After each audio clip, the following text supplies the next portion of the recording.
Mano po, Chang? Saan ka galing yan? Galing po ako sa center. Humingi po ako ng vitamins ng mga bata, tsaka nagpa-check up na rin ako. Ano bang sakit mo at kailangan mo magpa-check up pa? Wala po akong sakit. Wala. Ay teka, huwag mong sabihin na buntis ka na naman. Bakit naman gulat na gulat kayo may asawa naman akong tao. Ang sabi mo kasi sa akin nun, tama na ang 4 dahil mahirap ang buhay. Ano po ang magagawa ko? Nakabuo kami ulit ni Hector. Kapag hindi pinagbigyan, magtatampo. Pagmumulan pa namin ng away. Dapat kasi, ikaw nang nagkokontrol. Dahil ang mga lalaki, sugod lang yan ang sugod. Kahit pagalitan niyo pa ako, Chang, wala na pong magagawa. Nandito na eh. Hindi ka man lang kasi nag-iisip. Kung hindi ka naaawa sa sarili mo, aba, maawa ka sa mga anak mo? Kapapayat ah! Hindi nyo na nabibigyan ng tamang nutrisyon. Alam niyo naman po na construction worker lang si Hector. Pilit lang naming pinagkakasya ang kita niya. Yun naman pala. Pero nagdadagdag ka na naman ng anak. Alangan naman po na ipalaglag ko to. Biyaya ito. Hindi ko naman sinabi na ipatanggal mo yung ipinagbubuntis mo. At hindi ko ipapayo yon. Ang sa akin lang, sana iniwasan mo nang magbuntis pa. Yung bunso ninyo, magta3 taon pa lang ah. Nakakaraos naman po kami. May awa ang Diyos. Kiginhawa din ang buhay namin. Ika nga, nasa Diyos ang awa, nasa tao ang gawa. Paano kayo kaaawaan kung kayo mismo hindi naawa sa mga sarili ninyo? Hindi kayo nag-iisip kung paano makakaahon sa kahirapan tapos nagpaparami pa kayo ng anak. Ang importante naman po, hindi kami nang aapak ng kapwa namin. At higit po sa lahat, hindi kami nanghihingi ng kakainin namin sa ibang tao. Kahit ano pa po ang sabihin nyo, masaya kami ni Hector sa pagkakaroon ng bagong anak. Ang pagsusugal ay maaaring magbigay ng panandaliang aliw at pag-asa na manalo.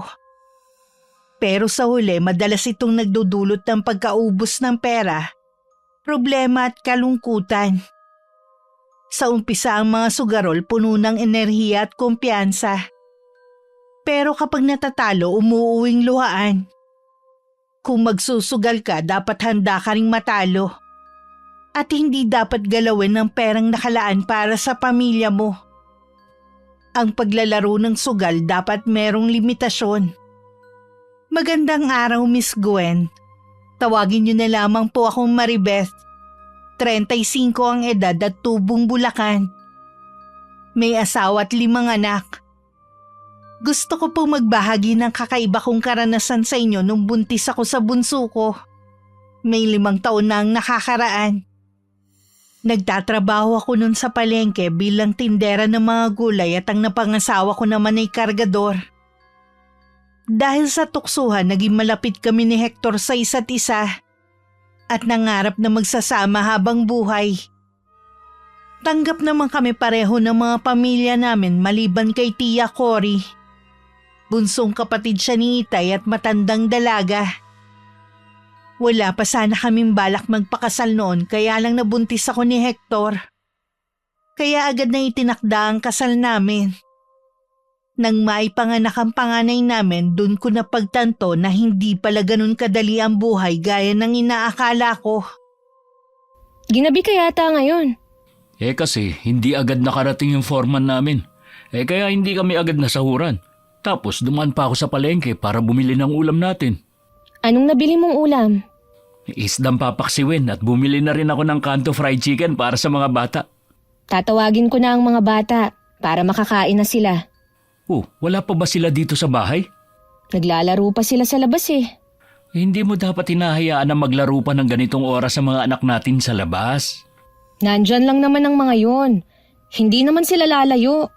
Alam mo naman na delikado na ang panahon ngayon lalo na sa mga bata. Ang iingay kasi kanini, kaya pinalabas ko muna. Teka, tatawagin ko lang. Jing! Vida! Janicel! Justin! Umuwi na kayo! Nandito na ang tatay nyo! Kaya ako nag-aalala, sa kabilang barangay kasi may napabalita na may mga nawawalang bata na naman. Sa susunod hindi ko na sila palalabasin ng ganitong oras. Oh, ayan na pala sila. Ay nako, pawis na naman. Magpalit nga muna kayo ng damit bago kayo kumain. Sumunod agad kayo ha, para hindi na magalit ang nanay nyo. Ipapaksiw ko lang yung isda. Ay, magpapahinga lang muna ako. Ang sakit ng katawan ko eh. Siya nga pala, lumabas na yung mga kasali sa 4-piece kanina. Nandun ang pangalan ko. Talaga? Mabuti naman kung ganun. Dapat lang naman na tayo ang kasali, hindi yung mga bato ang mga bahay. Huwag ka na ngang maghimutok dyan, Hector. Ang importante, kasali na tayo. Kahit papano, makakatulong yun sa mga bata. Oo nga, magsisipag din ako lalo ngayon na buntis ka. Hindi ko pala naikwento sa'yo. Napagalitan na naman ako ni Tia Cory. Bakit daw nagpabuntis na naman ako? Ano bang pakialam niya? Yun na nga Mga magulang ko nga, walang sinasabi Siya naman kuda ng kuda. Wala naman siyang ambag sa pamilya natin. Noon pa kasi, ayaw niya na sa akin eh. Huwag mo na lang siyang pansinin. Bala ko na nga lang din siyang iwasan Ayoko kasi na tuwing magkikita kami, lagi niya akong pagagalitan. Baka siya pa ang mapaglihihan ko. Maging kamukha pa niya ang anak natin. Huwag naman sana, baka pati ugali makuha. Hanggang ngayon, palaisipan pa rin sa akin kung bakit mainit ang dugo ni Tia Cory sa asawa ko. Makita pa lang niya si Hector, nag-iiba na ang mood niya. Mabuti na lang kahit ganun siya, pinakikisamahan pa rin siya ni Hector na maayos. Yun nga lang ayaw ng asawa ko na pumunta sa mga okasyon na nandun ang tiyahin ko. Mula rin nung nakakatanggap na ako ng 4-piece kahit papano gumaan ang buhay naming mag-anak. Hindi na ako kinakapos sa pagbibigay ng baon sa 3 naming anak. Hindi lang namin inaasahan na magbabawas ng trabahador sa pinapasukan ni Hector. At isa siya sa mga natanggal. Marami na kasi silang helper at mas pinili ang kadikit ng foreman na maiwan. Oh, Chang, kayo po pala. Napadalaw kayo. Si Maribeth, Kasama po ni Normita, may nilalakad lang po. balita ko wala ka na raw trabaho. Ay, wala na nga po. May 1 linggo na nga po eh. Oh, bakit hindi ka pa naghahanap ng trabaho? Ano pang hinihintay mo? Ang pumuti ang uwak? Naghahanap naman po ako eh. Wala pa nga lang mahanap. May ginagawang malaking bahay malapit dito Bakit hindi ka magpatulong kay Erning na ipasok ka ron? Nagtanong na po ako. Ang baba naman po ng sahod eh. Aba Hector, 4 ang anak mo at buntis pa ang asawa mo. Sa panahon ngayon, hindi ka na po pwedeng mamili ng trabaho. Buti sana kung nakatapos ka. Hindi naman po ako namimili. Gusto ko lang naman yung katulad ng sahod ko sa dati kong pinapasukan. Kaya lang, ayoko dyan dahil hindi man lang umabot sa minimum mga alok na sahod. Baka naman tinatamad ka na magtrabaho dahil meron kayo natatanggap sa 4-piece. Naku Chang, hindi ko po pinag-iinteresan yun. Para sa mga bata yun. Mabuti na yung malinaw. Baka sakaling tumaba na ang mga apo ko at magkaroon ng maayos sa damit. Hindi yung papasok sa eskwelahan na walang almusal at naninilaw ang mga suot na uniforme. Maayos ko naman pong tinataguyod ang mga anak ko eh. Kumakain sila ng 3 beses sa isang araw. Sigurado ka ba dyan, ha? Iba yata ang nakakarating sa akin Kung sino man po nagkukwento sa inyo, naninira lang yun. Basta ako, naniniwala sa taong yon. Bakit ka nagkakamot ng ulo dyan? May balakubak po kasi ako kaya nangangati ang ulo ko. Magpalit ka ng shampoo. Yun lang ang solusyon dyan. Chang, baka gabihin po nang uwi si Maribeth. Ipinagtatabuyan mo na ba ako, ha? Ay, hindi naman po. Baka kasi may gagawin pa kayo sa inyo. Alam ko naman kasi na abala kayong tao O siya, aalis na ako. Pakisabi na lang kay Maribeth na dumaan ako. Hindi na kasi siya nagagawi sa bahay Sige po, Chang. Ingat po kayo sa pag-uwi Ay, grabe talaga magsalita ang matandang yun. Ay, kaya siguro tumandang dalaga. Hindi ko rin nagustuhan ang mga sinabi ni Tia Cory sa asawa ko. Nang makauwi nga ako, nagkwento si Hector na nanggaling sa bahay namin ng tiyahin ko. Pasalamat na lang talaga siya at wala ako nun. Mabait pa nga sa kanya ang asawa ko dahil kung ako yon baka nasagot ko na siya. Masyado na kasi siyang nakikialam sa buhay namin. Naiinis din ako sa taong nagchichismis sa kanya ng kung ano-ano tungkol sa pamilya ko. Alam naman siguro niya na ganun ang ugali ng tiyahin ko. Sulsulera din siya. Wala siguro yung magawa kaya pati buhay ng ibang tao pinakikialaman. Baka tanggapin ko na lang yung trabahong inaalok ni paring Mario. Ha? Di ba nga, ang layo kaya hindi mo gusto? Kung sasama ka sa kanya, di lingguhan ang uwi mo niyan. Wala nga kasi ako mahanap na malapit lang eh. Ayoko naman na mapirmi lang dito sa bahay. Baka mamaya pumunta na naman dito ang tiyahin mo. Bungangaan na naman ako. Masyado talagang intrimitida ang matandang yun. Nakakainis na. Tiyahin mo pa rin yun. Mga magulang nga natin, hindi tayo pinakikialaman eh. Siya tiyahin ko lang. Kung pagsalitaan tayo, parang siyang nagluwal sa akin. Habaan mo na lang ang pasensya mo. Matanda na naman yun eh. Nakakagalit na kasi eh. Hindi na nga ako pumupunta sa kanya. Siya naman ang pumupunta dito sa bahay. Iwasan mo na lang. Kapag ikaw lang ang nandito sa bahay, magsara ka na lang para isipin niya na walang tao rito. Kung desidido ka na talaga na sumama kay paring Mario, di sige. Kailangan na rin kasi nating mag-ipon para sa panganganak ko. Isa rin nga yan sa inaalala ko eh. Kaya gusto ko na magtrabaho. Huwag kang mag-alala, Hector. Makakaraos din tayo. Oo naman.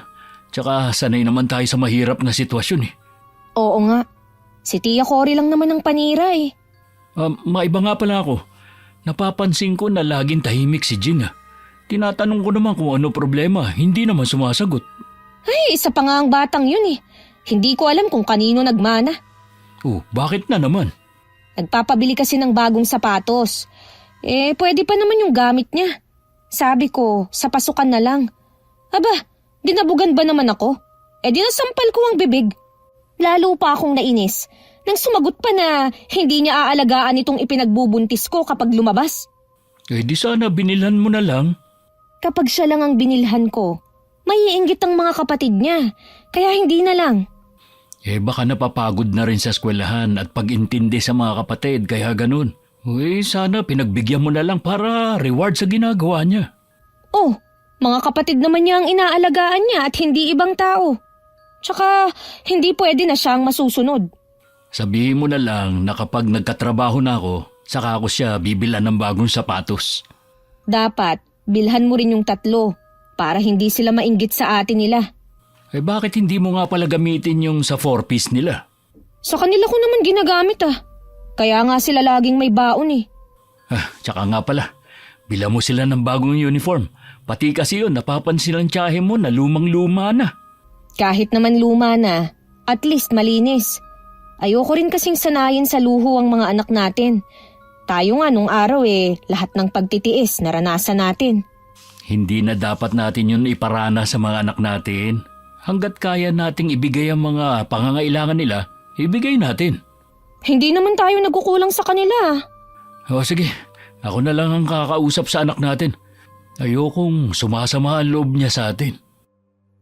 Sinubukan pa rin ni Hector na makahanap ng trabaho sa malapit pero wala siyang makita. Kaya nung sumunod na linggo, sumama na siya sa kumpare namin na isa ring construction worker sa Maynila. Tamang-tama naman kailangan pa rin ng maraming tao. May ilan pa silang isinama na taga rito din sa amin. Ilang araw nang wala si Hector pero ang anak naming si Jing minsan lang akong kibuin. Mukhang matindi pa rin ang tampo niya sa akin. Hinayaan ko na lang. Pagkatapos ng mga gawain ko sa bahay, dinadaanan ko na si Normita sa kanilang bahay. At pumupunta na kami sa bahay ni Aling Josefina para maglaro ng tong-its. Isa na ito sa libangan ko noon pa. Iniiwan ko lang ang bunso ko sa kapitbahay na walang anak. Alam ni Hector na nagsusugal ako pero sabi ko naman sa kanya paminsan-minsan lang. Hindi lang niya alam malaki na ang naipatatalo ko sa sugal. O Chang, nandito pala kayo. Kanina pa ba kayo? Kararating ko lang. Saan ka nagpunta? Galing ka na naman ba sa sugalan? Hindi po. Nangapit bahay lang ako. Naiinip kasi ako rito sa bahay eh. Huwag ka na nga magsinungaling pa. Kilala kita. Bahala po kayo kung ayaw niyong maniwala. Ano po pala ang ginagawa niyo rito? May pinuntahan kasi ako na malapit dito kaya dumaan na rin ako. Si Hector nga pala. May trabaho na po. Saan siya nakahanap ng trabaho? Sa Maynila pa po. Sumama siya kay paring Mario. Akala ko ba ayaw niya magtrabaho sa malayo dahil hindi niya gusto mapalayo sa inyo? Wala po siyang mapagpipilian eh. Wala po kasing mahanap dito sa malapit. Paano kasi namimili din ng trabaho yang si Hector? Hindi naman po sa ganon, Chang. Ang baba lang talaga ng sahod. Hindi po kakasya sa gastusin dito sa bahay. Lalo na't may mga anak kaming nag-aaral. Di ba meron kayong 4-piece? O saan na pupunta yon? Hindi naman po kalakihan ang nakukuha ko eh. Sapat naman yon para matustusan ang pangangailangan ng mga anak mo. Pero sa nakikita ko, hindi naman sa kanila napupunta. Bakit nyo naman po nasabi yan? Nakikita ko naman kasi kapapayat na mga anak mo at hindi mo man lang mabilhan ng maayos sa damit. Hindi naman po kasi patabaing baboy ang mga anak ko. Ganun na talaga ang mga katawan nila. Hindi ako magsasalita ng ganito kung hindi ko alam ang nangyayari sa bahay na ito. Teka nga lang, Chang. Sino ba ang nagsusumbong ng kung ano-ano sa inyo, ha? Huwag mo nang alamin. Basta alam kong kalagayan ng mga bata dito. Mabuti ka pa nga kada lalabas ng bahay nakapostura. Samantalang ang mga bata para basahan ang mga suot. Oras na malaman ko kung sino ang tsismosang nagkukwento sa inyo. Hihilahin ko talaga ang dila niya. Duda ako kung magagawa mo nga yan. Ano pong ibig niyong sabihin? Ang mabuti pa, alagaan mo na lang ang mga anak mo at ang ipinagbubuntis mo. Tigilan mo na ang pagsusugal. Kapag hindi ako nakapagtimpi, isusumbong kita sa asawa mo. Alam po ni Hector na nagsusugal ako.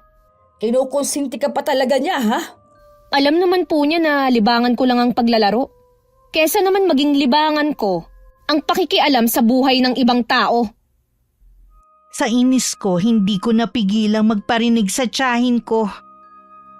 Bahagya naman siyang natigilan at saka nagpaalam ng uuwi. Naiwan naman ako nag-iisip kung sino ang nagsusumbong sa kanya.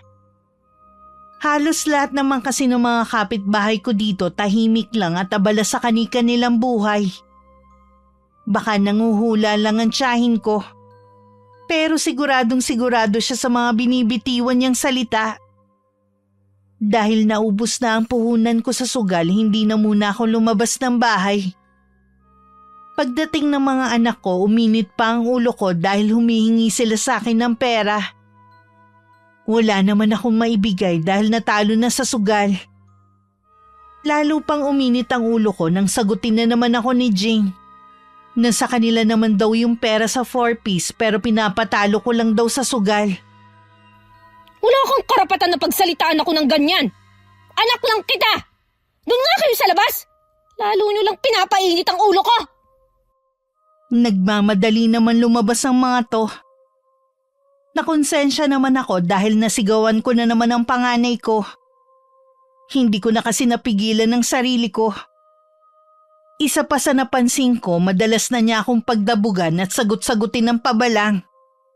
Kung ang mga kapatid niya excited na sa magiging kapatid nila, siya naman parang naiinis pa. Kaya naman nang dumating si Hector, sinabi ko na ang mga napapansin ko sa panganay namin. Hindi naman niya yung binigyan ng pansin. Baka daw nagseselos lang ito. Pero hindi ako kumbinsido dahil hindi naman siya ganun sa iba niyang kapatid. Kinausap pa rin naman ito ng asawa ko para malaman ang saloobin nito. Mas nagsasabi kasi sa kanya ang anak namin kesa sa akin. Anong sinabi ng anak mo? Tama ka nga, hindi selos ang dahilan. Ano ang dahilan niya? Nag-aalala siya na baka kapag nanganak ka, siya na naman ang mag-aalaga. Pagod na raw siya. Grabe naman siya. Akala mo, 24 oras siyang nag-aalaga sa mga kapatid niya. Hindi man lang daw kasi niya nararanasan na makapaglaro noon. Dahil pagdating niya sa eskwelahan, inuobliga mo siya na magbantay sa mga kapatid niya. Natural lang yun. Dahil siya ang panganay. At pinapabantayan ko lang naman sa kanya kapag may ginagawa ako eh. Hindi lang yun ang sinabi ng anak natin. Ano pa ang mga sinumbong niya sa'yo? Nagsusugal ka na naman pala. Akala ko ba ititigil mo na yan ngayong buntis ka na? Hindi naman lagi eh. Naiinip lang kasi ako dito sa bahay kaya nanunood ako. Minsan lang akong umupo para maglaro. Kaya ba wala kang maibigay na pangmeryenda sa mga anak natin kapag humihingi sila? Minsan lang naman akong walang maibigay eh. Sa kanila naman napupunta ang pera sa porpis eh. Bakit sabi ni Jing, sa sugal lang daw napupunta? Ano ba ang alam niya sa pagbabudget ha? Gusto niya, ibigay ko na lang sa kanya at bahala na siya sa mga gastusin nilang magkakapatid eh. Ang tindi naman niya para paghanapan ako. Baka akala niya, sa kanila lang ang nakukuha ko sa porpis. Para sa buong pamilya yun. Basta tigilan mo na pagsusugal mo. Oo na, hindi na. Magmumukmuk na lang ako dito sa bahay. Yan naman ang gusto niyo eh. Ang inaalala ko lang, baka malulung ka sa sugal. Kaya lang naman ako nagsusugal dahil nagbabakasakali ako na manalo. Sabi kasi nila, swerte ang buntis. Naniwala ka naman dyan. Di sana matagal ka nang nanalo. Tuwing buntis ka lagi ka na lang nasa sugalan. Baka naman yan ang pinaglilihihan mo. Grabe ka naman. Sa dami ng pwede kong paglihian, sugal pa talaga? Sa panganay lang kasi natin Pero tuwing buntis ka, lagi kang nasa pasugalan. Naranasan ko pa nga sa bunso natin na dinadala na lang kita ng pagkain dahil ayaw mo nang umuwi. Huwag mo na ngang ipaalala yan.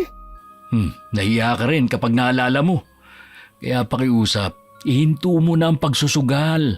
Wala namang magandang idudulot yan Paano pa ako makakapagsugal kung wala naman akong pera? Pagkasyay mo na lang tong sahod ko. Bumili ka ng mga pagkain ng mga bata para hindi na sila hihingi pagdating sa eskwela. Tumango lang ako pero hindi ko naman siya sinunod. Nang umalis siya, nagsugal na naman ako. Sa pagkakataong yun, sinasama ko na ang bunso ko dahil tumatanggi na ang kapitbahay namin na mag-alaga. Dahil hindi ko naman daw siya binibigyan ng sahod. Mas ayos nga sa akin na isama na lang ang anak ko. Dahil hindi ko na kailangan magmadali sa pag-uwi. Hindi ko alam sa ginagawa ko lalong lumalayo sa akin ang loob ni Jing. Isang araw bumisita na naman sa amin si Tia Cory. Nagkataon na naroon din si Hector sa bahay. Akala ko may sasabihin na naman siyang hindi maganda sa asawa ko. Kaya nagulat ako nang hanapin niya si Jing. Bakit niyo po hinahanap ang anak namin? May gusto kasi akong sabihin sa inyong mag-asawa tungkol kay Jing. May ginawa po bang kalokohan si Jing? Wala siyang ginawa. Mabait ka ang anak mong yun Ano ba ang sasabihin niyo tungkol sa kanya? Bago ko sabihin ang sadya ko, sana pag-isipan ninyong mag-asawa ang alok. Gusto ko sanang kunin si Jing at ako nang bahala sa pag-aaral niya hanggang makatapos siya. Ano po? Bakit niyo naman gagawin yun? Naaawa kasi ako sa bata. Hindi niya magawa at mabili ang gusto niya. Hindi rin niya ma-enjoy ang buhay niya dahil wala na siyang ginawa kundi ang mag-alaga ng mga kapatid. O tapos kayon, buntis ka na naman. Magtapat nga po kayo, Chang. Siya po bang nagsusumbong sa inyo sa nangyayari dito sa bahay? Naglalabas lang siya sa akin ng sama ng loob. Akala mo naman, inaapi siya dito sa bahay na to O totoo naman kasi ang sinasabi niya Imbes na ikaw ang mag-alaga ng mga anak mo at hayaan siyang kasama ng mga kaibigan niya, siya itong nandito sa bahay. Ikaw ang nasa labas, kasama ng mga kaibigan mo. Baliktad yata. OA naman ang sumbong niya sa inyo. Bihira na nga akong lumabas ng bahay Nakikita ko rin naman ang mga ginagawa mo, kaya hindi mo kailangan magkaila pa. Baka naman kaya gusto nyo na kunin si Jing sa amin para merong mag-aalaga sa inyo kapag uugod-ugod na kayo. Nasa kanya na yon kung tatanaw siya ng utang na loob sa akin. Sa ngayon, gusto ko lang mabago ang kapalaran niya. Ngayon nga, nag-aalaga siya. Baka hindi siya makapasok sa pasukan dahil saktong mga anak ka sa bakasyon. Kahit ano pa po ang sabihin nyo, hindi ko ibibigay ang anak ko. Iba pa rin ang pag-aalaga ng isang ina sa mga anak niya. Pag-aalaga ba ka mo? Hindi mo ka maalagaan ng maayos sa mga anak mo. Ni wala silang maayos na gamit. Bihira lang may baon sa eskwela. Hindi totoo yan, Chang. Nagpapaawa lang sa inyo si Jing. Kita naman sa katawan eh. Mawalang galang na po sa inyo, Chang. Hindi po kayo pwedeng basta na lang pupunta dito at sasabihin na kukunin niyo ang anak namin. Sana naisip niyo naman ang mararamdaman namin. Puro na lang mga sarili ang iniisip ninyo. Paano naman ang mga anak ninyo? Huwag po kasi kayong maniniwala sa mga sinasabi ni Jing. Hindi po siya kinakawawa dito. Bakit hindi ka magtanong sa mga taga rito kung anong ginagawa ng asawa mo kapag umaalis ka? Tanungin mo sa tindahan ni Aling Dulce kung gaano na ba kahaba ang utang ninyo dahil doon kumukuha ng baon ang mga anak ninyo. Mabuti pa po, Chang. Umalis na lang kayo. Ginugulo niyo ang tahimik naming buhay eh. Iba na lang ang ampunin niyo. Huwag ang anak namin. Pag-isipan niyo pa rin ang sinabi ko. Wala akong ibang iniisip kundi ang kapakanan ng anak ninyo. Mabuti naman umalis na siya. Totoo ba ang sinabi ng tiyahin mo? Ha?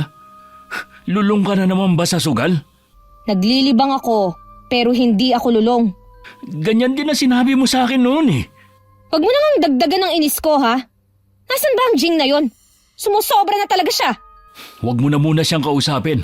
Baka mamaya magtalo lang kayo. Kaya siguro malakas nang sumagot-sagot ang batang yon dahil may kakampi siya. Nakikita ko naman kasi na nahihirapan na ang anak natin eh. Mula noon, hindi ko man lang siya nakita na nakipaglaro sa ibang bata. Lagi lang sa mga kapatid. Nag-aalala siguro siya na baka kapag nanganak ka, siya na naman ang mag-aalaga. Huwag siyang mag-alala. Hindi ko papaalagaan sa kanya ang magiging kapatid niya. Hindi ko rin pahahawakan sa kanya. Sabi mo lang yan sa ngayon. Anong gusto mong mangyari ngayon, ha? Papayag na lang ba tayo na kunin siya ni Chang? Kakausapin ko muna ang anak natin. Aalamin ko kung gusto ba niya sa kanyang lola Karen. Paano kung gusto niya dun? Papayagan mo naman. Bakit hindi? Lola naman niya yun. At saka nandyan lang naman ang bahay ni Chakori. Hindi ako papayag. Bakit ayaw mo? Dahil ba wala ka ng katukatulong dito sa bahay? Ano bang sinasabi mo dyan? Para ka ng si Tia Cory magsalita, ah. Kapag nakausap ko ang anak natin at gusto niya sa lola niya, hayaan na muna natin. Kapag na-miss naman niya tayo at ang mga kapatid niya, siguradong babalik siya sa atin. Kinausap nga ni Hector ang anak namin. Doon nga daw muna siya sa bahay ng tiyahin ko. Tutol pa rin ako pero pinayagan na siya ng ama niya kaya wala na rin ako nagawa. Napapaisip din ako kung bakit ganito na ang mga kabataan ngayon. Hindi na maaasahan kahit sa pagbabantay lang ng mga kapatid. Hindi katulad namin noong araw na mas inuuna ang pagtulong sa mga magulang kaysa sa paglalaro. Parang gusto pa ng mga bata ngayon na sila na ang masunod sa gusto nila gaya ng anak ko. Nang umalis si Jing sa bahay, nahirapan talaga ako dahil siya ang nagluluto kapag nasa sugalan ako. Siya na rin ang nag-aasikaso sa mga kapatid niya. Ngayon napipilitan ako umuwi agad at tapusin ang paglalaro ko. Lalo tuloy akong hindi makabawi-bawi kaya laging mainit ang ulo ko. Kaliwat kanan na rin ang mga naniningil sa akin. Napilitan na tuloy akong isang laang ATM ng 4-piece ko. Nalaman naman yun ng asawa ko. Bakit pati naman yung ATM isinanla mo? Wala na kasi akong maisip na gagawin eh. 3 buwan lang naman. Kahit na. Para yun sa mga bata eh. May trabaho ka naman eh. Di ikaw na muna ang bahala. Hindi mo pa kasi tigilan ng pagsusugal mo eh. Tingnan mo tuloy yung nangyari. Hector, wag mo na nga akong sisihin pa. Sino gusto mong sisihin ko? Naamin ko na nga nakasalanan ko eh. Sana naman madala ka na ngayon. 3 buwan na nga lang manganganak ka na eh. At wala pa rin tayong ipon. Ni isang gamit wala ka pa nabibili. May mga pinaglumaan naman dyan na baru-baruan eh. Konti na lang naman ang bibilihin na gamit. Pagod na nga ako sa trabaho. Ito pa dadatnang ko. Akala mo naman, hindi ako napapagod dito sa bahay. Alam ko naman na pagod ka din. Pero mas gagaan sana ang buhay natin kung hindi ka magsusugal. Makakaahon din tayo. Magtiwala ka lang. Makakaahon lang tayo kapag tuluyan mo nang iniwan yung pagsusugal mo. Hindi na nga, di ba? Ngayon lang dahil wala ka ng pera. Tsaka na nga tayo mag-usap. Masama ang pakiramdam ko. Bakit? Anong nararamdaman mo? Bigla kasing nanigas ang tiyan ko eh. Nahihirapan din akong huminga. Uy, dadalhin na kita sa ospital. Wag na. Mawawala din to. Kailangan ko lang siguro ng pahinga. Baka dahil na rin sa stress yan. Siguro nga. Iniisip ko nga kasi yung mga utang ko eh. Huwag mo na munang isipin ang mga yun. Mababayaran din natin yun. Pasensya ka na Hector ah. Pati tuloy ikaw, binigyan ko ng alalahanin. Pasensya ka na rin kung nagalit ako sa'yo. Ikaw na muna ang bahala sa mga bata. Magpapahinga lang ako. O sige, maiwan na muna kita ha. Dadalan na lang kita ng pagkain mo. Sa kabila ng mga nangyari, ang laman pa rin ng isip ko kung paano ako makakabawi. Hindi ko nga lang alam kung kanino pa ako hihiram ng perang pangsugal. Malakas talaga ang kutob ko na mananalo na ako sa susunod. Sabi kasi nila swerte daw ang buntis sa sugal. Totoo naman, dahil nung mga una lagi ako nananalo. Ewan ko ba kung bakit nung huli sunod-sunod na kamalasan naman ang naranasan ko. Para bang may nagdala ng malas. Nang mga sumunod na araw, nasa bahay lang ako. Nag-iisip kung kanino ako pwedeng mangutang ng pampuhunan. Bigla naman dumating si Normita at niyayaya akong mag-tong-its. Namomroblema nga ako ngayon eh, kung saan ako kukuha ng pera. Ilang araw na akong nandito lang sa bahay. Naiinip na talaga ako. May alam ako na pwede mong utangan. Yun nga lang ang taas niyang magpatubo. Nako, hindi na. Baka palayasin na ako ng asawa ko dito sa bahay. Paano ka makakabawi niyan? Hindi ko nga alam eh. Yun na lang kasing sinasabi ko. Kilala ko yung sinasabi mo na nagpapautang na yan. Si Aling Presi, no? Basta makabayad ka lang sa oras mabait naman yun. Ay, ayoko. Kilala ko ang matandang babae na yun. Kapag nahuli ka lang sa pagbabayad, ipapahiya ka na sa maraming tao. Kaya nga kailangan mo lang magbayad sa tamang oras. Sa iba na lang ako mangungutang. Sige, bahala ka. Tara muna ka na, Aling Josefina. Manunood lang tayo. Sige na nga, para makapaglibang-libang din. Sabay na kaming lumabas ng bahay ni Normita para pumunta sa sugalan. Pagdating doon, iilan pa lang ang mga tao. May 2 pang bakanteng lamesa. Nanood lang kami sa mga naglalaro nang may nagpaupo sa akin. At ako na lang daw ang magtuloy. Bibigyan na lang daw ako ng puhunan. Naniniwala daw siya na swerte ang buntis. Abot tenga naman ng ngiti ko na sumulya pa ako kay Normita. Naupo na ako at excited na binalasa ang baraha. Noong una ako na ang nananalo. Pero habang tumatagal, pasama ng pasama ang nakukuha kong baraha. Sunod-sunod ang talo ko.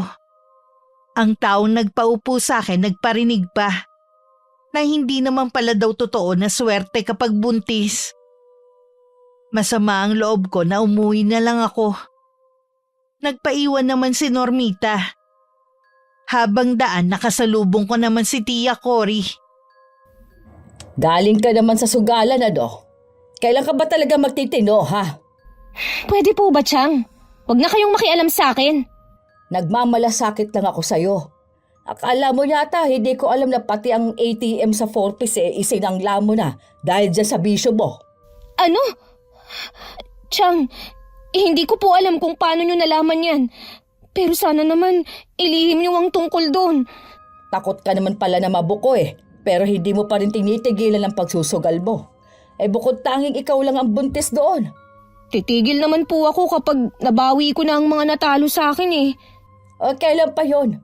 Hindi ko po alam. Pero naniniwala ako na siswertihin din ako. Kapag hindi ka pa tumigil sa ginagawa mo, isusumbong na kita sa mga magulang mo. O di sige, magsumbong kayo. Diyan naman kayo magaling eh. Ang pakialaman ng buhay ko. Para din naman sa kabutihan mo ang ginagawa ko. Lagi namang ganyan ang sinasabi niyo sa akin eh. Bakit ang mga kapatid ko hindi niyo pinakikialaman? Dahil mas maayos ang buhay nila, hindi katulad mo na walang direksyon. Sus, akala niyo naman napaka-perpekto ng buhay niyo. Maaaring hindi. Pero hindi naman katulad ng buhay na meron ka ngayon. Baon sa utang. Hindi maibigay ang gusto ng mga anak at sugarol. Oo, tama naman lahat ng mga sinabi niyo.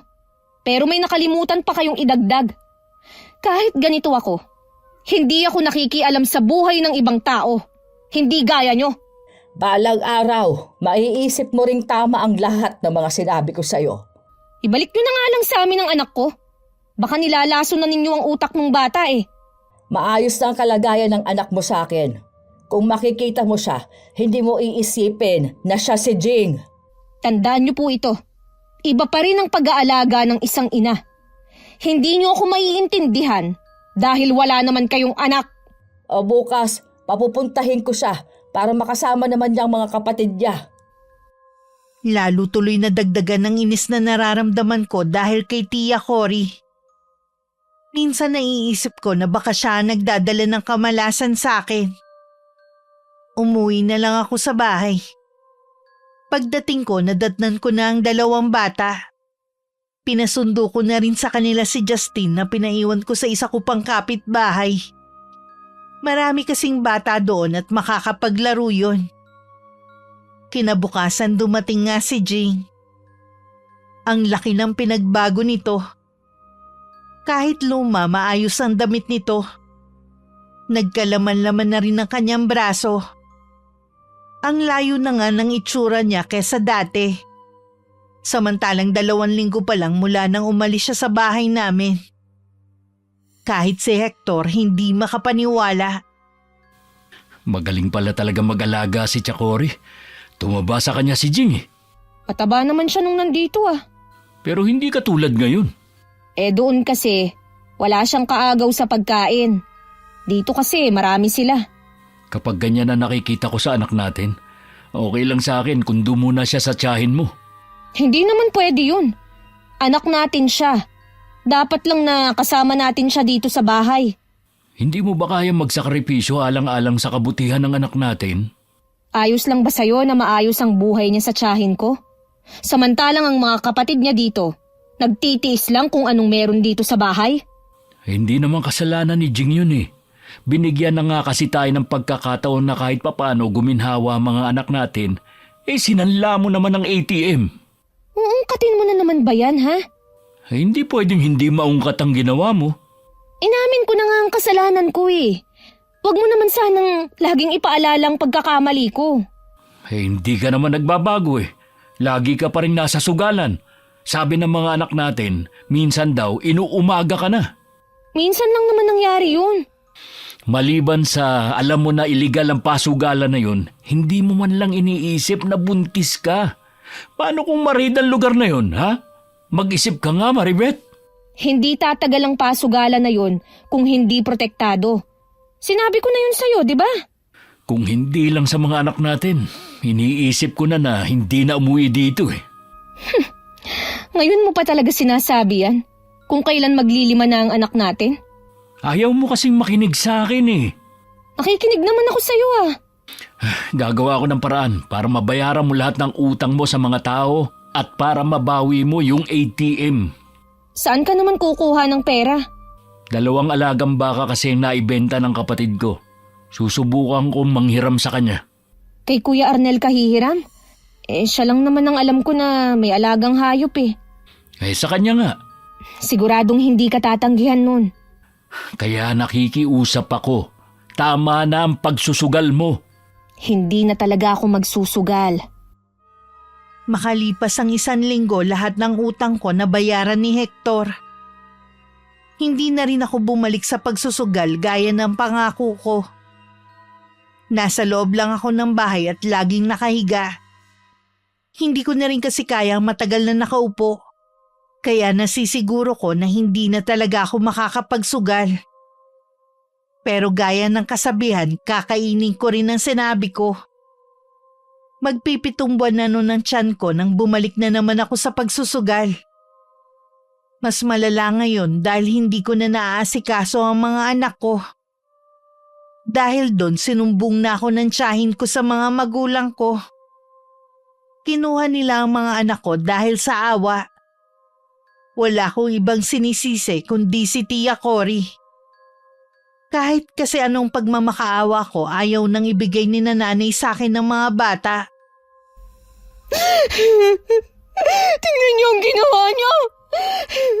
Binalaan na kita pero hindi ka nakinig sa akin. Anong sasabihin ko kay Hector kapag dumating siya? Eh di ang totoo, na bumalik ka naman sa pagsusugal. Bakit ba kasi ang hilig niyong pangimasukan ng buhay ko?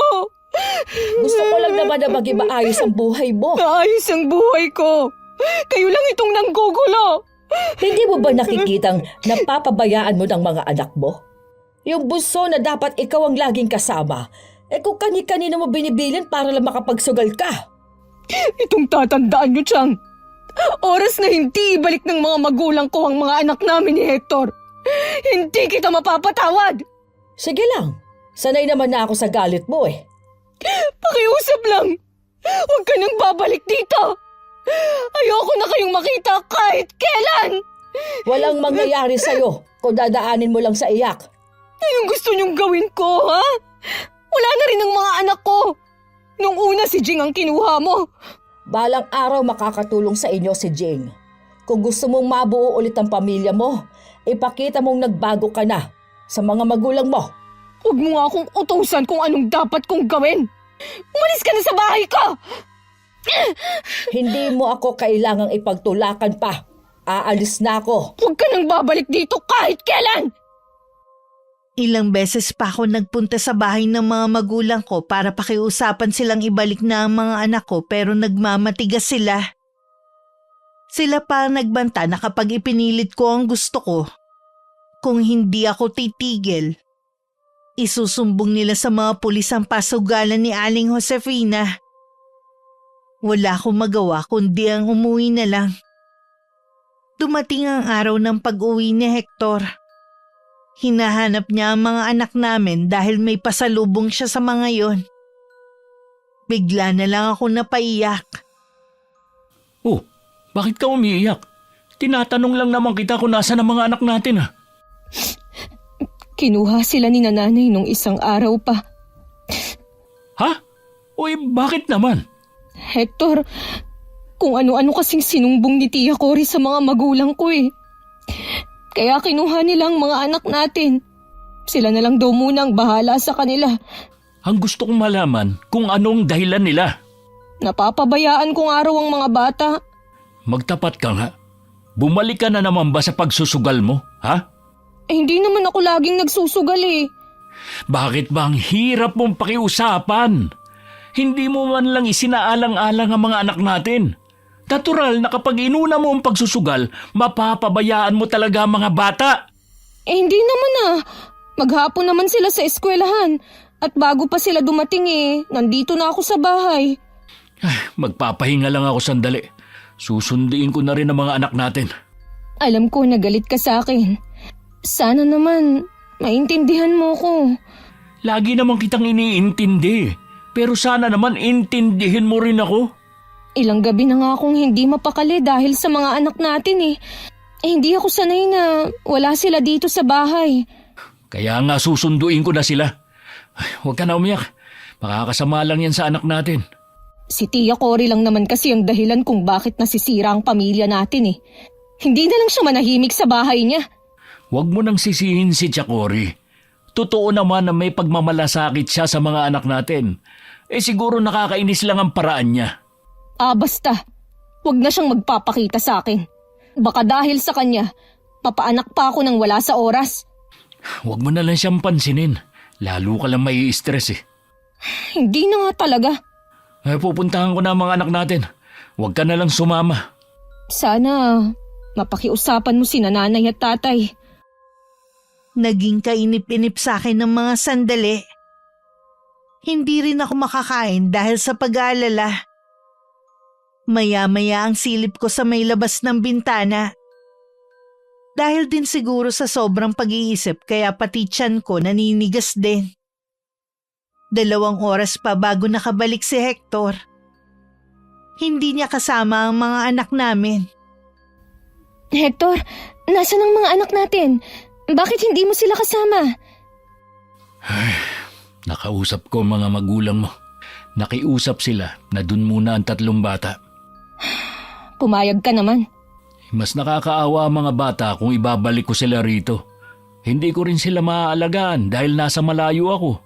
Para mo na rin sinabi na naniniwala ka sa mga sumbong ni Tia Cory. Hindi lang mga magulang mo nakausap ko, pati mga anak natin. Kung kani-kanino mo pala iniiwan ang bunso natin para lang makapagsugal ka. Hating gabi na, hindi pa sila nakakakain dahil nagsusugal ka pa. Yan bang hindi mo pinababayaan? Alam mong delikado ang panahon ngayon. Iniiwan mo sila nang walang kasama dito. Hindi naman lagi. Tigilan mo na nga yung pangangatwiran mo. Hindi ko nga kayang mawalay sa mga anak natin. Pwede mo silang dalawin doon. O kaya, doon ka muna tumira sa mga magulang mo. Ayoko nga tumira doon. May bahay naman tayo eh. Ayaw mo doon kasi hindi ka na makakapagsugal. Ayaw mong napagsasabihan ka.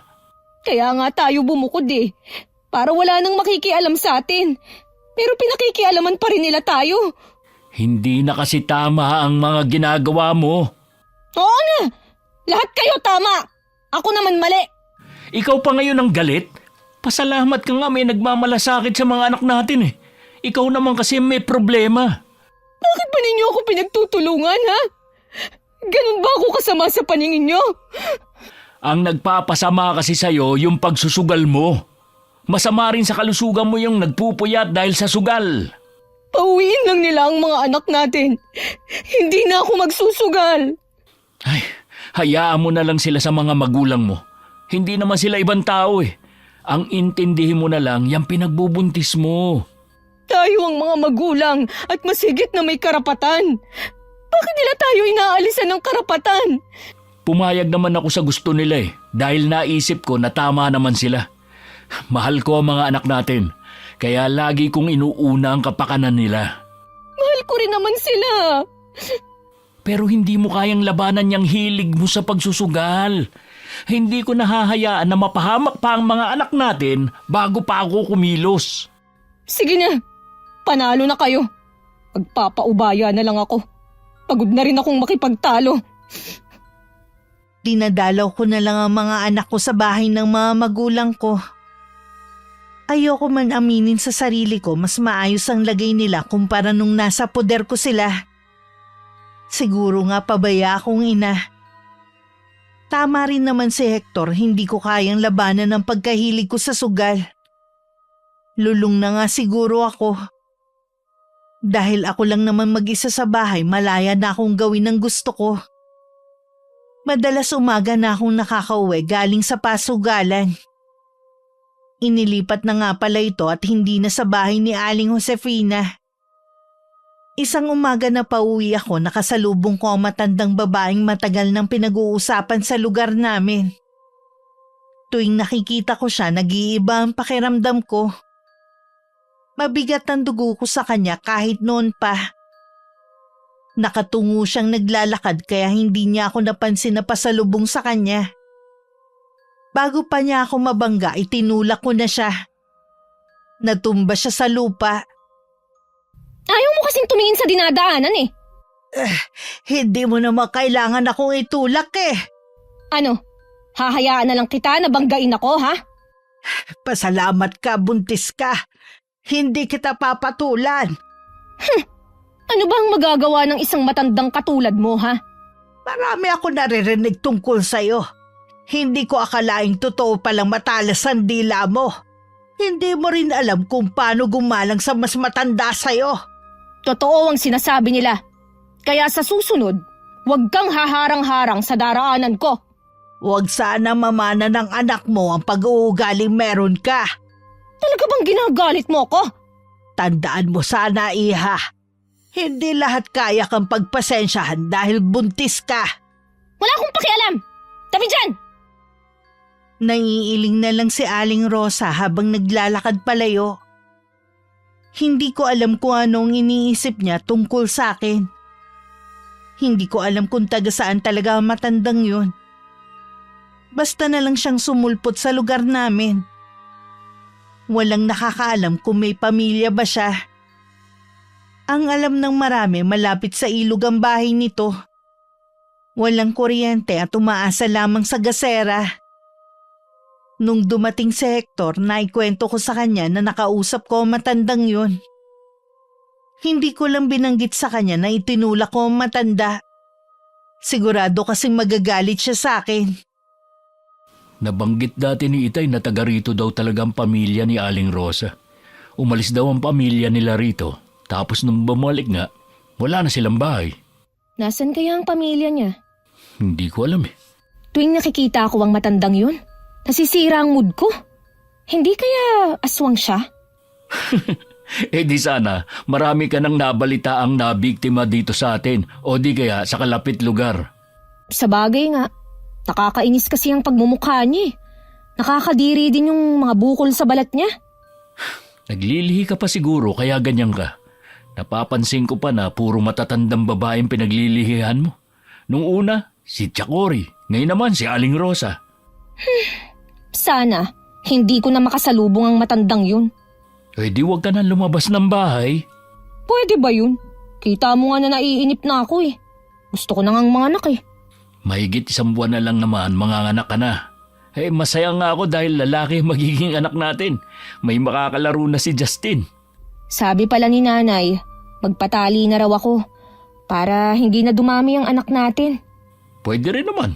Ayoko na rin kasing nahihirapan ka eh. E di sa ospital dapat pala ako manganganak niyan. Plano ko kasi sa lying in lang eh. Oo, sa ospital nga. Eh may sapat ba tayong pera? Wala akong naiipon dito. Pinansugal mo na naman siguro ang binibigay ko sa'yo, no? Oo. Natalo din sa sugal. Hanggat walang masamang nangyayari sa'yo, hindi ka titigil, no? Inilayo niyo sa akin ang mga anak ko eh. Kaya tama lang, natanggapin mo rin kung ano ako. Kapag hindi ka pa tumigil, pati ako mawawala sa'yo. Eh di gawin mo. Wala na akong pakialam pa. Mabuti nga eh, para wala na akong intindihin dito. Hindi naman ako naniniwala na gagawin nga yun ni Hector. Lalo na sa kalagayan ko. Tuloy pa rin ako sa pagsusugal ko kahit minsan hindi kasama si Normita. Nagagalit na rin daw kasi ang asawa nito dahil baon na sila sa utang. Mabuti na lang nasa Maynila si Hector. Dahil kung hindi, pareho na kami ng kaibigan ko. Sunod-sunod na gabi na akong talo. Naubos na rin ang perang ibinigay sa akin ni Hector. Lalo tuloy umiinit ang ulo ko. Habang pauwi, iniisip ko kung anong paliwanag ang sasabihin ko sa kanya. Sa akin pa naman niya iniwan ang allowance ng mga bata ngayon linggo dahil akala niya dadalaw ako.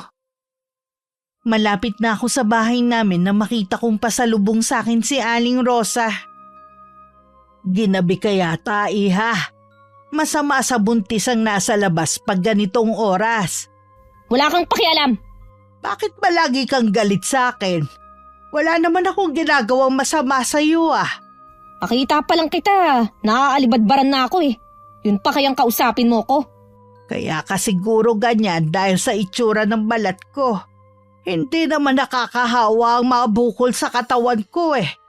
Mabuti naman, sa'yo na nang galing yan. Nandidiri ka pala sa akin. Tumabi ka na nga lang at nagmamadali ako. Hindi maganda sa buntis sa may ganyang pag-uugali. Sino ka ba para sabihin sa akin yan ha? Dapat siguro sa'yo, tinuturuan ng leksyon. Anong balak niyong gawin? Malalaman mo rin.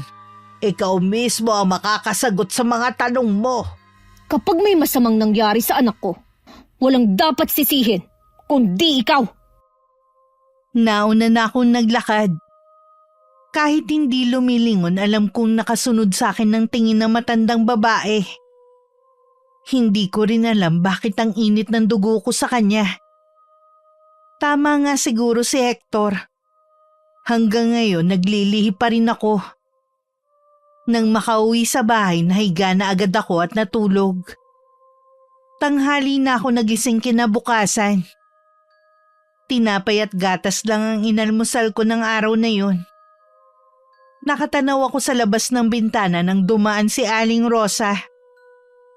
Tumigil pa siya sandali at tumingin sa akin. Ewan ko ba kung bakit ako kinilabutan sa titig niya. Ibinaba ko na lang ang kortina. Bago magtanghalian naman dumating si Tia Cory. Nasira na naman tuloy ang araw ko. Ayoko sana siyang patuluyan kaya lang baka magsumbong na naman siya sa mga magulang ko. Namumutla ka yata. Tsaka ang payat mo ngayon. Baka po dahil nahihirapan ako sa pagbubuntis ko. Hindi mo kasi iniingatan ang sarili mo eh. Nagpapakapuyat ka sa pagsusugal mo, wala ka namang mapapala doon. Huwag niyo na lang pong intindihin ng pagsusugal ko. Kailan ka kaya magbabago? Hindi na po ako magbabago pa. Kung yan ang hinihintay niyo. Iba talagang nagagawa ng sugal. Lalong lumala ang ugali mo. Dahil na rin siguro sa iba't ibang taong nakakasalumuha mo. Kung sa tingin niyo nagbago ako, hindi po yun dahil sa bisyo ko. Dahil yun sa mga katulad niyong pakialamera. Noon pa talaga bastos ka na. Ayaw mong napagsasabihan ka ng mga mali mong ginagawa. Hindi ko rin po kasi maintindihan eh. Kung bakit pa kayo punta ng punta dito. Bumukod nga kami ni Hector para walang manggulo sa amin eh. Sa tingin mo kaya, sino pang magtutulungan kung di tayo magkakapamilya din?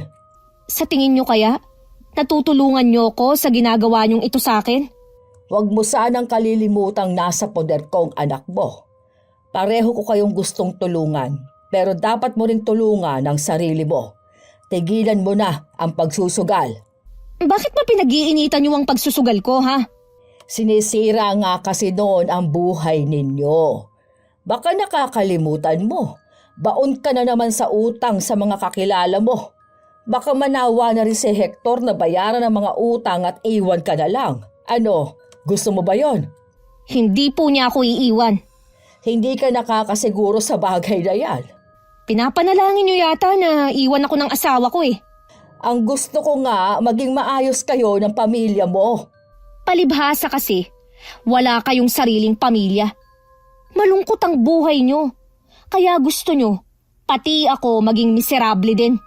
Sige, hindi na ako makikialam sa'yo kung yan ang gusto mo. Dapat kasi noon pa eh. Ipagdadasal ko na lang na sana isang araw maliwanagan ka. Pagkaalis ni Tia Cory, tsaka ako naman itinuloy ang naudlot kong ginagawa. Hindi ko alam kung napagod lang ba ako. Bigla kasi akong nahilo. Hahakbang sana ako papuntang kusina nang mapatingin ako sa salamin na nakasabit sa dingding. Napatitig ako sa sarili ko. Hindi ako makapaniwalang ako yon. Napahawak ako sa payat kong mga braso at humpak mong pisngi. Ganito na ba ako kapayat? Kumakain naman ako ah. Huwag naman sanang maapektuhan ng anak ko. Kahit si Hector nagulat sa itsura ko nang makita niya ako nung dumating. Tinitigan pa niya ako ng matagal mula ulo hanggang paa. Parang gusto ko tuloy maiyak. Dahil sa nakikita kong reaksyon sa mukha niya. Ano ba kasing pinagagawa mo habang wala ako? Wala. Ayaw mo naman kasing makinig sa akin na doon ka muna sa bahay ng mga magulang mo eh. Mahirap kasi na wala kang kasama dito tapos buntis ka pa. Sinabi ko naman kasi na ayoko nga dun. Ayaw mo kasi hindi mo gustong pinakikialaman ka. Huwag ka namang makulit dyan. Nakapagpa-check up ka na ba? Ha? Oo naman no. Iniinom ko rin ng mga gamot galing center. Mabuti naman. Sa susunod sasamahan kita na magpa-check up. Paano mo naman ako masasamahan? Nasa Maynila ka lagi. Maliban na lang kung uuwi ka pa dito sa atin. Umalis na ako sa trabaho. Ha? Bakit naman? Nag-aalala kasi ako sa iyo eh. Dito na lang ako sa malapit maghahanap kahit maliit lang ang sahod. Makakahanap ka naman siguro bago ako manganak. Huwag mong intindihin ang tungkol sa gastos ng panganak mo. Nagsabi na ako sa kapatid ko, pahihiramin daw tayo. Ah, talaga? Kailan ibibigay sa iyo ang pera? Kapag malapit ka ng manganak, Bakit hindi pa ngayon? baka magastos daw natin eh. Kaya kapag manganganak ka na, tsaka niya ibibigay sa akin. Masyado namang sigurista ang kapatid mo. Alam niya kasi na nagsusugal ka eh. Pati ba naman sila nakikialam sa pagsusugal ko? Dahil alam nila na walang buti sa taong pagsusugal. Ikaw lang naman ang matigas ang ulo eh. Paano yan? Meron na naman akong bagong utang. Na naman? Wala ka bang padala-dala, ha? Kaya siguro gusto mo na agad makuha yung pera, no? Kaya nga siguro ako nangangayayat dahil sa kakaisip din. Isanlaw, ibenta na lang kaya natin itong bahay. Kapag nawala itong bahay, saan tayo titira? Pwede naman tayong magpatayo ng maliit na kubo sa lupa nyo. Basta ayokong makikitira. Wala akong balak na ibenta o isanla ang bahay na to. Sa panahon ngayon, mahirap na magpundar ng ari-arian. Ito na nga lang ang meron tayo eh. Paano yung mga utang ko?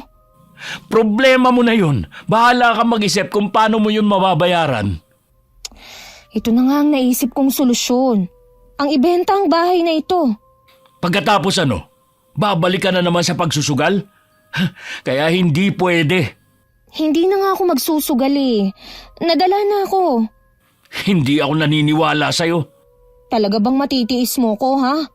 Ikaw naman ang gumagawa ng problema mo eh. Di ikaw maghanap ng solusyon. Oh, saan ka pupunta? Nag-uusap pa tayo ah.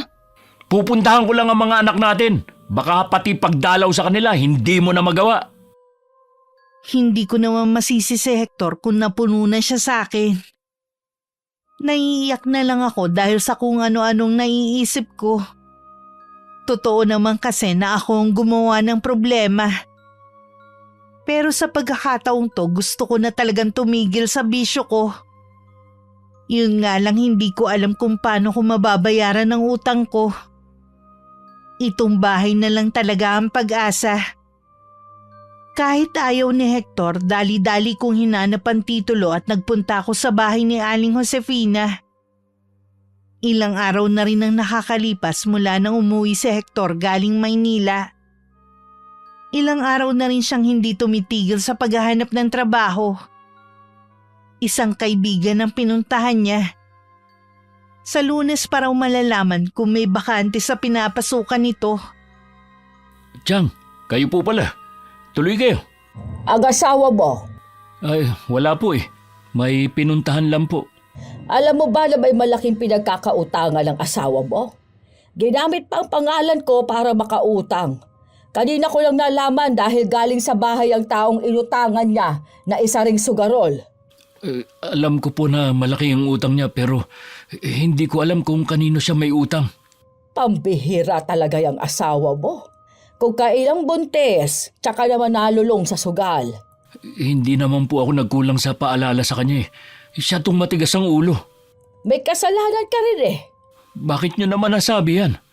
Kaya siguro nabaling ang atensyon ni Maribeth sa sugal dahil umaasa siyang madodoble ang pera niya. Aminin mo man o hindi, kulang ang sahod mo na ibinibigay sa kanya. Tapos nagpaparami pa kayo ng anak. Tingin mo sa asawa mo, palahi ang baboy. Ano pong magagawa ko kung ito lang po ang sahod ko? Alam mo naman palang maliit lang ang sahod mo, bakit nagparami kayo ng anak? Balak na pong magpatali ni Maribeth. Isasabay na lang po niya sa panganganak. Sana noon pa. Hay nako. Ginagawa ko naman lahat para maitaguyod ang pamilya ko sa marangal na paraan eh. Ito naman kasing pamangkin ko, hindi rin nag-iisip. Kabata-bata pa, nagpabuntis na kaagad. O ayan tuloy ang nangyari sa inyo. Nandito na po ito. Wala na tayong magagawa pa kundi tanggapin na lang. O ano pa nga ba? Magtatagal ba yung asawa mo? Baka po dumating na rin. Sabi niya sandali lang siya eh. Mayroon kasi akong sasabihin sa kanya tungkol... sinong tinitignan mo dyan sa labas? Yung si Aling Rosa po. Aling Rosa? Saan? Mula po nung umuwi ako dito, ilang beses ko na po siyang nahuhuli na kapag dumadaan dito, laging nakatingin dito sa bahay namin. Oh, si Rosa nga. O bakit kaya siya nakatingin dito? Hindi kaya ang asawa mo ang sadya niya? Hindi ko nga po natatanong si Maribeth eh. Misteryosa ang matandang yon. Walang nakaalam kung bakit siya bumalik dito at nanirahan pa malapit sa ilog. Baka nakakahawa ang sakit niya sa balat kaya doon niya piniling manirahan. Ano pa ang alam niyo sa kanya? Wala naman. Tuwing nakikita ko siya sa daan, kinikilabutan ako. Hindi ko alam kung bakit ganun ang nararamdaman ko. Mabigat nga rin po ang dugo ni Maribeth sa kanya eh. Sabi ko, wag na lang niyang pansinin. Hindi kaya natarayan ni Maribeth ang matandang yon? Kilala mo naman ang asawa mo kapag nagsalita. Walang preno ang bibig. Wala naman po siyang nababanggit na natarayan niya eh. Sana nga. Dahil hindi ko gustong ginagawa ng matandang yon na pasilip-silip dito sa bahay ninyo. Pag-uwi ko ng bahay, naikwento ni Hector ang pagpunta ng tiyahin ko. Nainip na nga lang daw kaya umalis na lang. Hindi na ako nagtanong pa kung anong sadya nito dahil may ideya na naman ako. Nabanggit nga rin yan tungkol kay Aling Rosa. Doon nag-iba ang timpla ko. Ano na naman ang tungkol sa matandang yon? Nakita ko na naman kasi siyang dumaan at sumisilip dito sa bahay natin. Nakita nga rin siya ng tiyahin mo eh. Mabuti na lang pala na umalis ako kanina. Kundi, sirang-sira ang araw ko dahil sa matandang yon at sa tiyahin ko. Tatanda ka rin balang araw. Huwag ka namang magsalita ng ganyan sa mga matatanda. Isa naiirita ako sa kanila eh. Gusto mo bang pagtanda mo, kainisan ka rin? Huwag na nga natin silang pag-usapan pa. Napapagod ako eh. Nagluto na ako. Gusto mo na bang kumain? Mamaya na lang. Gusto ko munang magpahinga. Ang sakit din kasi ng mga binti ko eh. Mahiga ka na lang muna at hihilutin ko yan. Sige nga, para guminhawa naman ang pakiramdam ko. Naglakad ka lang yata eh. Malapit lang naman kasi ang center eh. Akala ko ba sa 1 linggo pa ang check-up mo? Humingi lang ako ng gamot. Parehong binti ba masakit? Oo. Bakit naglabasan naman tong mga ugat mo? Dati naman pag nagbubuntis ka, hindi ganito. Kaya siguro masakit. Para tuloy mga bulate. Ang iitim pa. Hilutin mo na lang. At masakit talaga eh. Sige, relax ka lang muna. Ako na ang bahala. Nakaramdam naman ako ng ginhawa sa ginagawa ng asawa ko na paghihilot sa binti ko. Hindi ko nga namalayan na makakatulog ako. Nagising lang ako sa kalagitnaan ng gabi dahil sumakit na naman ang mga binti ko. Parang pinipiga at dinudurog ang mga buto ko. Sa tindi ng sakit, napasigaw na lang ako. Nagising naman ang asawa ko na nasa tabi ko. Binuksan niya ang ilaw at nakita niya na naliligo ako sa pawis at namimilipit sa sakit. Hinilot-hilot niya ang binti ko. Ilang minuto din bago nawala ang sakit. Akala ko mamamatay na ako sa sakit. Madalas ba sumakit ang binti mo dati? Ngayon lang sumakit to. Iwasan mo na lang siguro na maglakad na malayo. Oo nga, kabuanan ko na rin naman eh. Teka, ikukuha kita ng tubig. Baka nagugutom ka. Kumakalam nga rin ang tiyan ko eh. Hindi ka na kasi nakakain kagabi dahil nakatulog ka na eh. Pakiramdam ko kasi kagabi, pagod na pagod ako. Dadala na lang kita ng pagkain dito. Hindi na, lalabas na rin ako. Anong oras na kaya? 4:00 na ng umaga. Umaga na rin pala. Iinitin ko lang. Ay! Ano yun? Parang may nalaglag na sanga sa bubong natin. Papaanak naman ako nang wala sa oras eh.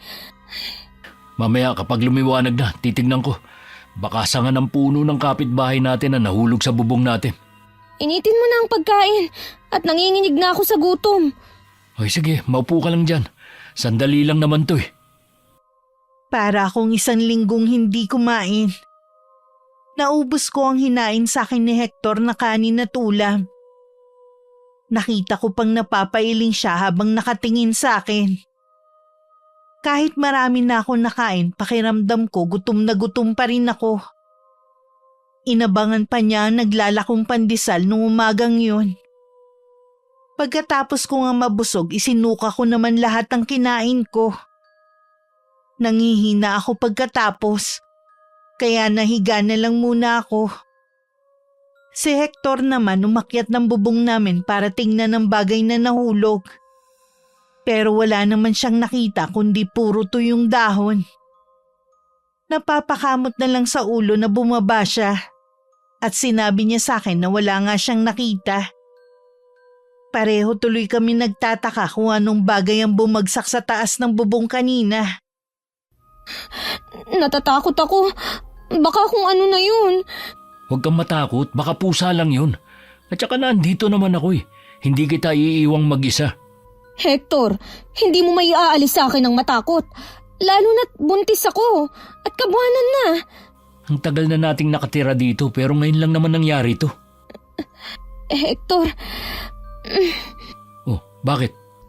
ang binti ko, sumasakit na naman. Ha? Teka, kukunin ko yung langis. Mabuti na lang talaga. Nagdesisyon ka ng hindi na magtrabaho sa Maynila. Hindi ko alam ang gagawin ko sa ganitong pagkakataon na walang kasama sa bahay. Siguro, kasama yan sa pagbubuntis mo. Itong bunso natin ang pinahirapan talaga ako. Bukas pumunta tayo sa klinik para magtanong kung anong magandang gawin tuwing umaatake ng sakit ang binti mo. Hindi na rin ako makakain dahil sinusuka ko rin. Konti na lang muna sigurong kainin mo para hindi mabigla yan tiyan mo. Tsaka, meron pa akong napansin. Kanina lang to. Ano yun? Naglalagas ang buhok ko.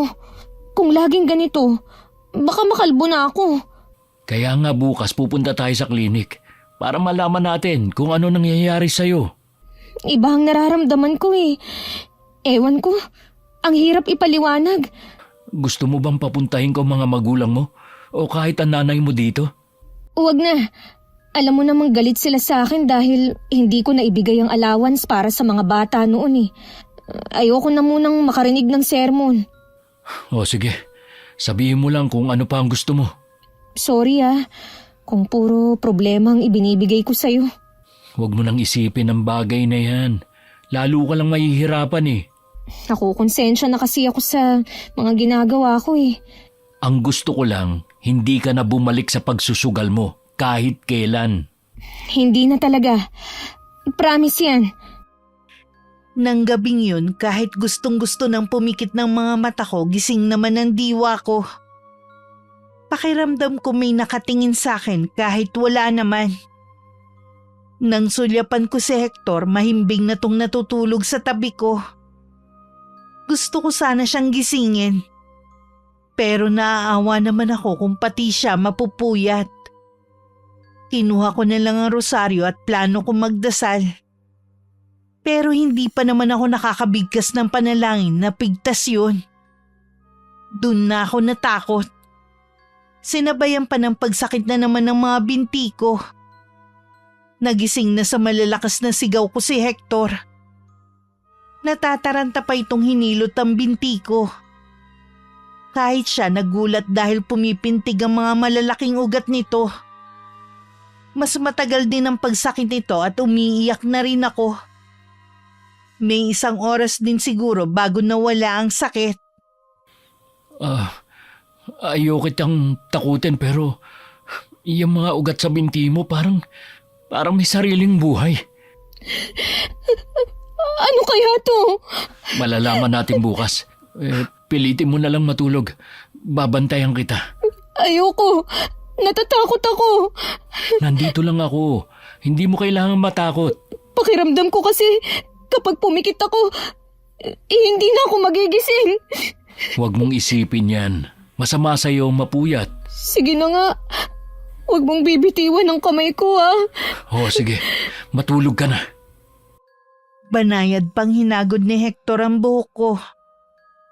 Ilang sandali lang nakatulog na rin ako. Dahil siguro sa puyat ng mga nagdaang gabi, tinanghali ako ng gising. Wala na sa tabi ko si Hector. Akmang babangon ako nang mapahiga ulit ako. Hindi ko kasi maigalaw ang mga paa ko. Ang bigat nito na parang may nakadagan. Nakailang tawag pa ako kay Hector bago siya pumasok sa kwarto namin. Hindi ko maigalaw ang mga binti ko. Ano bang nangyayari sa akin? Galing dito kanina si Chakori at tinignan nga niya ang kalagayan mo. Sabi niya, susundo siya ng albularyo. Bakit albularyo? Dapat dalhin mo na ako sa ospital. Malakas ang kutob ng tiyahin mo na kinukulam ka. Ano? Sa palagay ko, tama siya. Sino kaya ang gagawa nito sa akin? Wala naman akong nakakaaway. Saka na natin isipin kung sino siya. Kailangan mo munang gumaling. Saan naman kaya maghahanap ng albularyo si Tia Cory? Wala naman akong alam na may manggagamot sa lugar natin eh. May kakilala daw siya eh. Kanina pa nga siya nakaalis. Hanggang ngayon, wala pa siya. Nag-uumpisa na naman ng sakit ng mga binti ko. Hihilutin ko na lang ulit. Mas matindi ang sakit ngayon kumpara dati. Parang pati buto ko tinudurog. Sana dumating na si Chakori kasama yung albularyo. Ayoko na. Sobrang sakit. Alam kong awang-awa na rin sa akin ng asawa ko pero wala din siyang magawa. Kahit ang ginagawa niyang paghihilot sa binti ko wala na rin epekto. Habang tumatagal mas tumitindi ang kirot. Hindi ko na rin namalayan ang pagdating ng albularyo at ng tiyahin ko. Nang dumating sila biglang nawala ang kirot. Salamat po, dumating na kayo. Kanina pa siya iyak ng iyak sa sakit eh. Magaling na manggagamot yang si Macario. Mapapagaling niya si Maribeth. Taga rito din ang gumawa nito sa asawa mo, iho. Sino po kaya ang gumagawa nito sa asawa ko? Isang matandang babae na gusto siyang turuan ng leksyon. Parang alam ko na kung sino. Sino po? Di ang matandang si Rosa. May palagay akong nakaalitan niyang asawa mo. Alam niyang buntis ang asawa ko tapos kukulamin niya? Iwan niyo na muna kami. Baka hindi niyo makayanan na makikita niyo habang nanggagamot ako. Ipaubaya na lang natin kay Macario ang lahat. Halika na muna sa labas. Gusto ko sanang sabihin na wag nang lumabas si Hector pero pati dila ko nararamdaman ko ang pag-urong. Nasundan ko na lang sila ng tingin nang lumabas sila ng silid. Sinulyapan ko naman ang albularyo na may tali pa ng panyo sa noo. Meron siyang binibigkas na salita na hindi ko maintindihan. Habang sinisindihan ng 3 puting kandila. Pumikit na lang ako habang nagdadasal sa isip. Naniniwala akong mas makapangyarihan pa rin ang dasal. Pupuntahan ko si Aling Rosa. Baka mapahamak ka pa. Hindi ko hahayaan na mapahamak ang mag-ina ko nang dahil sa kanya. Huminahon ka lang. Ipaubaya na natin kay Macario mangkukulab na yon. Hindi ko siya mapapatawad kapag may masamang mangyari sa anak namin ni Maribeth. Sana nga hindi maapektuhan ang anak ninyo. Yang kasing katabilan ng asawa mo, wala rin pinipili. Hindi naman niya kilala ang matandang yon para pagsalitaan niya ng masama. Masungit po talaga siya kapag buntis. Hindi dahilan yon. Tignan mo tuloy ang nangyari. Doble-doble ang problema ninyo. Oo nga po. Sasabihin ko na rin to sa'yo. Alam mo bang dinala ng asawa mo ang titulo ng bahay na ito kay Josefina? Ha? Ano po? Lumapit daw sa kanya ang asawa mo at nagpapahanap ng masasanlaan. Nabanggit nga po niya na gusto niyang ibenta ang bahay na ito. Pero hindi ako pumayag. Huwag ka mag-alala. Nasa akin na ang titulo. Dadalhin ko na lang sa ibang araw. Ako na rin ang bahala sa utang ng asawa mo. Kung ganun sa inyo na muna ang titulo namin. Hindi ko kailangan yon. Babayaran ko utang ng asawa mo at bahala na kayo kung paano ninyo ako mababayaran. Maraming salamat po. Ang akala ko talaga Na masama ako? Ganito lang ako magsalita. Pero nagmamalasakit ako sa inyo at sa mga anak ninyo. Alam ko na ngayon na mabait kayong tao. Kailangan ba talagang umabot ng ilang taon bago nyo yan malaman? Lagi kasi kayong masungit nun lalo na sa akin. Siguro nasobrahan na nga rin ako.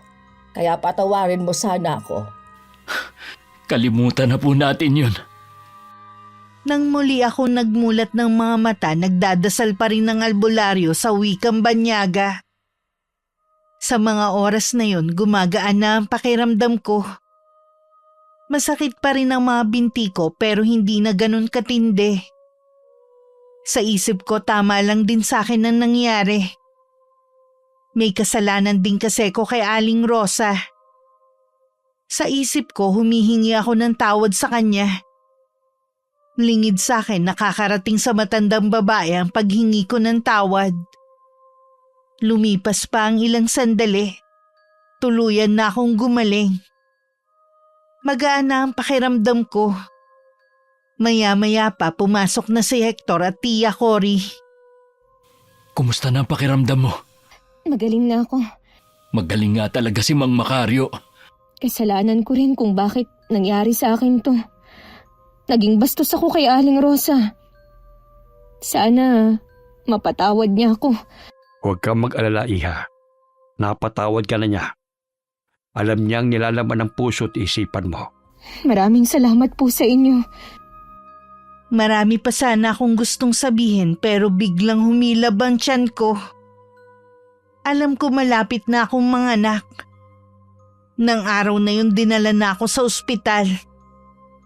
Nanganak ako ng araw na yun ng malusog na lalaking sanggol.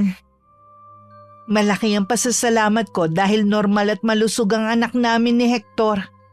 Sa kabila ng mga pagpapabaya ko sa sarili ko noon. Salamat sa Diyos. Hindi niya kayo pinabayaan. Nandyan ba si Tia Cory? Oo, hindi siya umaalis simula kahapon. Ang laki ng naging kasalanan ko sa kanya. Marami kang panahon para humingi ng tawad sa kanya at makabawi na rin. Siya din ang nagbayad ng utang mo. Ang hiling lang niya, huwag ka nang babalik sa pagsusugal. Hindi na talaga. Sa dami ng nangyari, natuto na ako ng leksyon. Ano kaya ang papangalan natin sa bunso natin? Gusto kong si Tia Cory ang magpangalan sa anak natin, Hector. O sige, ipaubaya na natin sa kanyang pagbibigay ng pangalan. Kitang-kita sa mukha ni Tia Cory ang saya nang sabihin namin ni Hector na siya ang magbibigay ng pangalan sa baby namin. Humingi din ako ng tawad sa kanya na tinanggap naman niya. Paglabas ko ng ospital, nabalitaan namin na umalis na sa lugar namin si Aling Rosa. Ipinagdasal ko na lang na sana mahanap ng matandang babae ang lugar kung saan magbibigay sa kanya ng katahimikan. Mahirap talaga kapag nalulung sa sugal.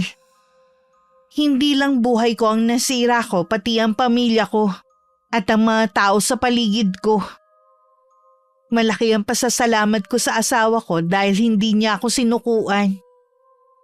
Maging sa tiyahin ko na kahit sinagot-sagot ko, nagawa pa rin akong tulungan. Ang pangyayaring ito ang nagturo sa akin para mas lalo pang mapalapit sa Panginoon. Piliin ang tamang landas at huwag nang lingunin ang nakaraan kung saan muntik na akong maligaw. Alam kong marami sa atin ang nalulung sa kahit anong uri ng bisyo. Mahirap talikuran pero kapag may pananalig, magagawa din ninyo. Maraming salamat Miss Gwen sa pagpili ng aking sulat. Sana nakapagbigay din ako ng aral sa mga nakikinig sa araw na ito. Wakas.